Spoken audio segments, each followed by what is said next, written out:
Alright, YouTube. This is Rockin Strings coming at you from wherever I am. Or wherever I am. Back again with Rockin Star. Yes.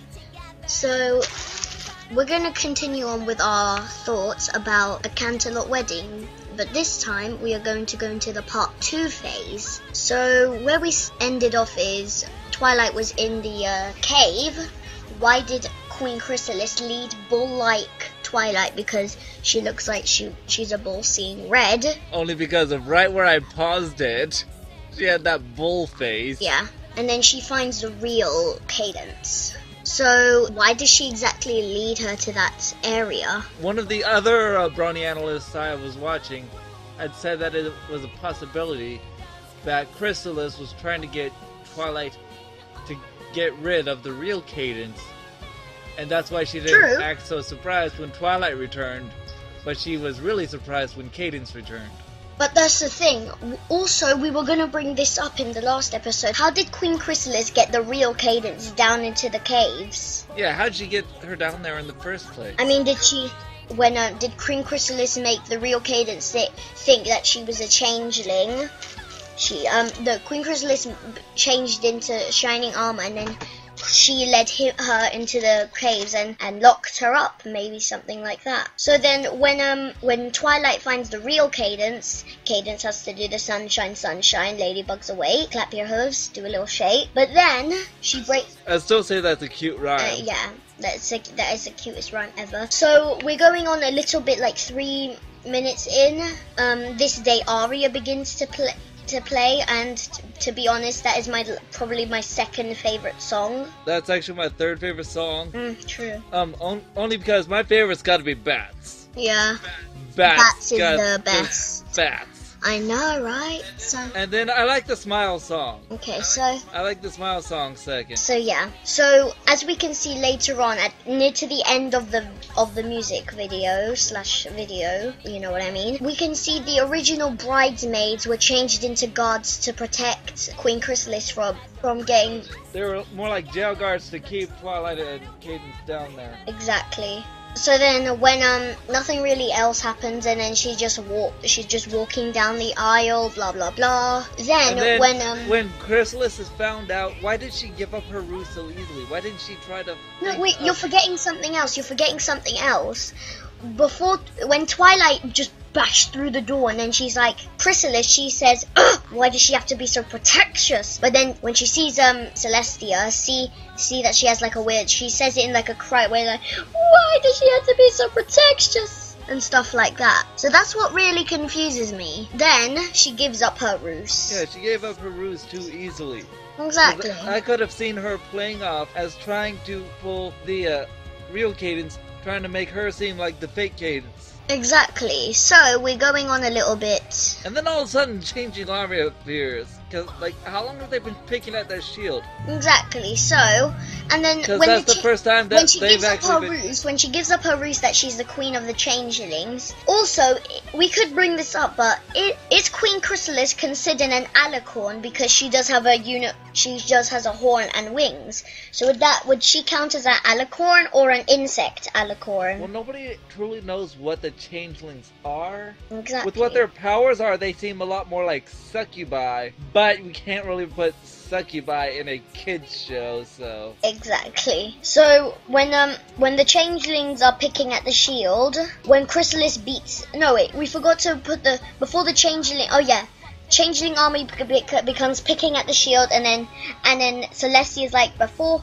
Well, now you can, because you get Fuse stupidly giving out your plan. Then, when they have a battle between their flipping...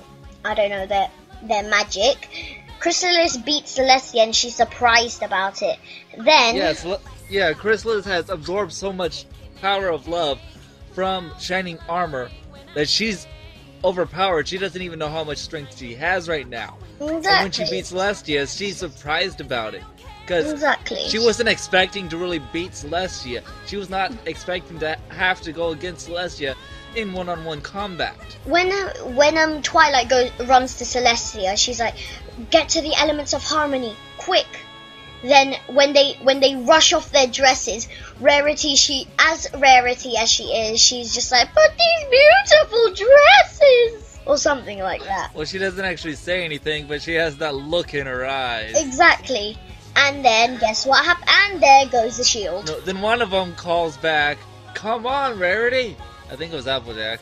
So Rarity, she looks at him, she drops him, she takes her own off, and just starts running with the girls. And then when the changelings are starting to crash into the ground like meteorites, there's one specific scene that... Stop! Changeling! Stomp on his face! Or as I like to say it, move, bitch! Get out the way! That's what I feel like she actually said inside her head. Because that's what I imagine her to be like. Well, she stomps on his head and she's like, move, bitch! And then, okay, so we're going on later into the episode when they're having that little fight scene. And when Pinkie Pie is doing that because she's Pinkie Pie, she decides to think that it's a game. So then she's like, reel me! Do me! Well, no, wait. The real me thing was when she was like taking away the fake Twilight was going up against a group of either fake Applejacks or fake Rainbow Dashes.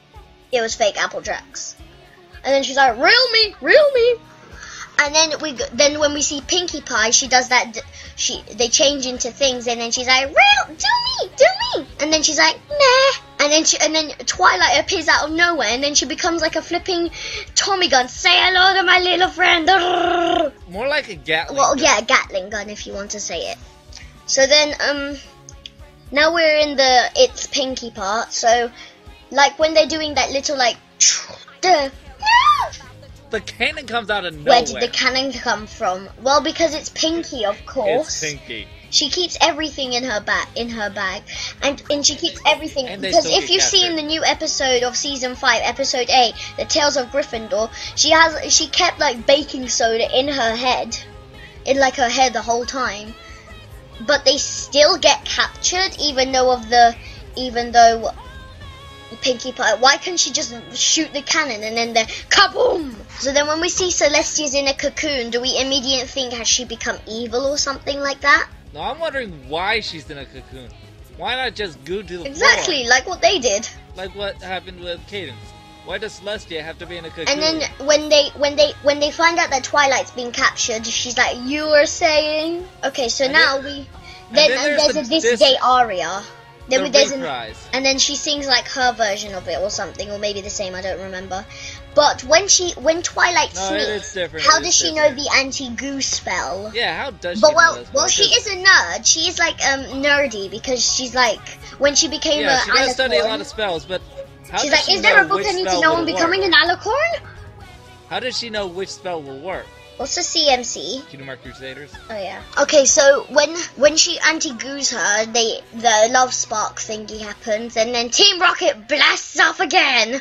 Is that supposed to be a Pokemon reference? Yes. Okay, cool. And then when they're planning it again, Cadence is the real Cadence is as childish as Pinkie. But then when we're going into the little area when they're doing the thing. What we can see, but how did the Cutie Mark Crusaders get to Canterlot? When did they get to Canterlot is my question. Because how is pretty easy. The train. Of course. It's when. When did they show up and where have they been? Exactly. So then when we see Rarity crying, Applejack pulls her out of nowhere. Dun dun dun, ass TARDIS, as I like to say it. I know it's funny. So then when they put on the rings, as we can see, maybe in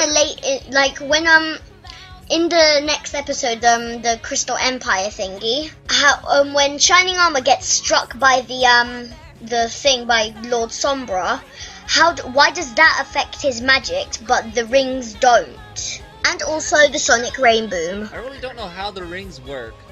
I do know that if a unicorn's horn gets injured, they can't do magic, which is part of why my OC's little brother is constantly having a broken horn, and then it regrows, and then he breaks it again, and then it regrows, and then he breaks it again. Okay, so now we're going into like the last page. When they're doing that little party thing, Luna comes out of nowhere, and then she's like, "Hello, every pony. Did I miss anything?" You missed something. You did miss something. The entire wedding. The Sonic Rainbow. Exactly, and that as well. So then when Pinkie looks at Twilight, Twilight gives her the nod, and then she goes to the DJ table, and then she's like, "Come on, every pony!"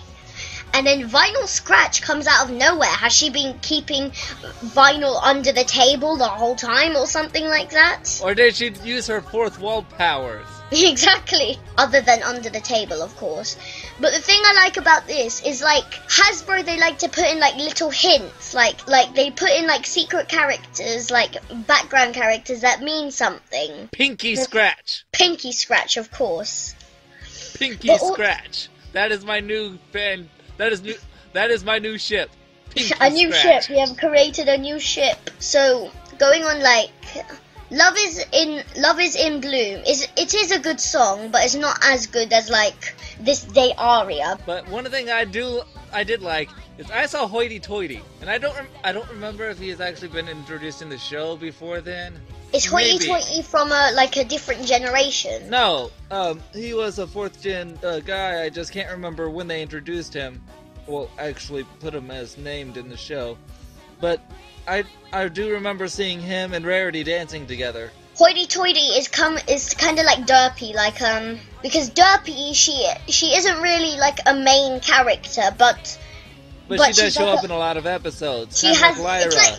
No, because the thing is, ever since Hasbro found out that there's this like whole community about Derpy, they decided to put Derpy in as like a Where's Waldo type of position. Yeah, and Derpy's actually not the only one they've done that with. It's just she's the one that gets most recognition. Like in the movie as well. In the movie, Vinyl Scratch is also like in the Where's Waldo. It's in Rainbow Rocks mainly because you can see like Octavia as well. You can see like Octavia and Vinyl in like different scenes. Like this is what I like about Hasbro. They put in like they really care about how their show is. Like they know that there's Bronies and Pegasisters, but they like to put in like little hints because they know that younger children, they just watch it for the fun of the show. But there are some dedicated Bronies and Pegasisters who actually care for the show and who will spend hours watching it. When I first actually tried the show out for myself,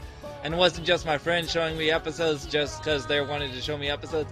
It was me going back and starting from the first episode. It was actually the first episode that got me hooked. Exactly. There was also a poll. There's also a poll, say, like, that how Bronies / Pegasisters got introduced. Many of them got introduced between, like, the season 2 and season 3 phase. I was not actually introduced until after season 4 it was already ended, and I started with episode 1. I know. I was introduced between the 2 and 3 stage, like maybe between like episode 20-ish. So you've actually been a Brony longer than I have. So a Brony. I'm a Pegasister. Pegasisters are for girls and Bronies are for guys. I do know a lot of girls that do prefer the term Brony over Pegasister. Oh yeah. No, you just said that. I feel like Bronies are better. Yeah.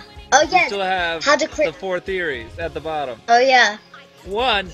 How did Chrysalis trap Cadence? We already said that part. It's good to bring it up. We did. Oh yeah. So how do Chrysalis and the changelings work? Like, do they need to be? Does like the queen have to be? Does the queen have to have the person who is real trapped to actually be a changeling? Like, it was something from Doctor Who, I forgot. It was like, I forgot. Never mind, I'll say it probably in a later episode. So, also, where has Luna been? I mean, we did say that earlier, but where has she been? Because she only shows up during 3 parts of the episode. First time to take over for Celestia. Second time to warn Twilight. Third time after everything else. She's like, hello everybody, did I miss anything? Yes, you did, the Sonic Rainbow. Not to mention a whole ton of battle. Exactly. So now we're on to the last theory, the Brony Curious gender swap theory. But let me actually explain this theory to you. Because in the theory itself, Brony Curious is actually telling this to Anthony C. And he states that with the one song, this one guy, I can't remember his name off the top of my head, with this one music video, less music video, more, he wrote the song, somebody else made a music video for it. Anyways, with this one song, Victor, I think Victor Frost maybe? I'll put a link. Yeah. Victor changed the entire story with that one song and made it, he fixed every problem. Because personally I think that it would have been better if it had not been Queen Chrysalis, but King Metamorphosis, as the fans have taken to calling him. And if it was King Metamorphosis, what would it be? Would it be instead of it being Princess Cadence, would it be Prince? No. He would take over Shining Armor. Oh yeah. Because turning Chrysalis into Metamorphosis, and that's the only gender swap we make, it would fix everything. I can't remember exactly how he explains it, but it's on Tommy Oliver's channel. Exactly, so I think that's a wrap. Somewhere on his channel. Yeah, thank you for watching. Like, comment, and subscribe, and I'll see you guys later. Brony out.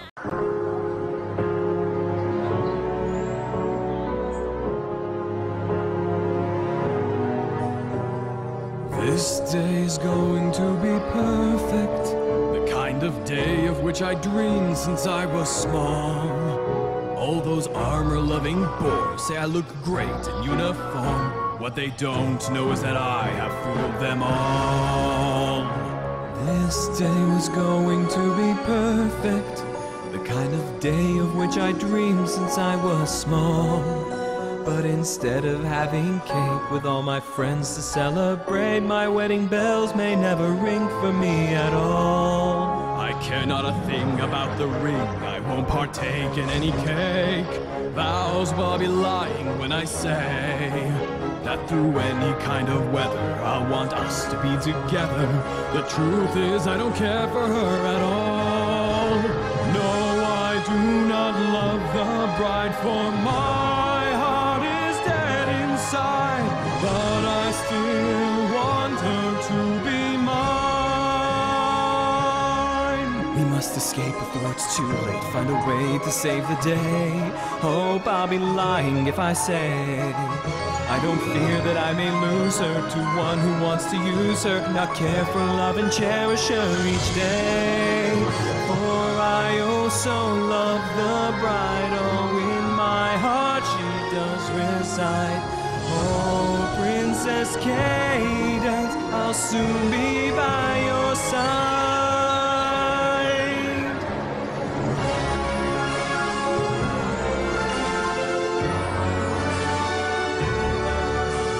Finally the moment has arrived for me to take a very lucky bride. Oh, the wedding we won't make, she'll end up marrying a fake. Princess Cadence will be mine, oh mine.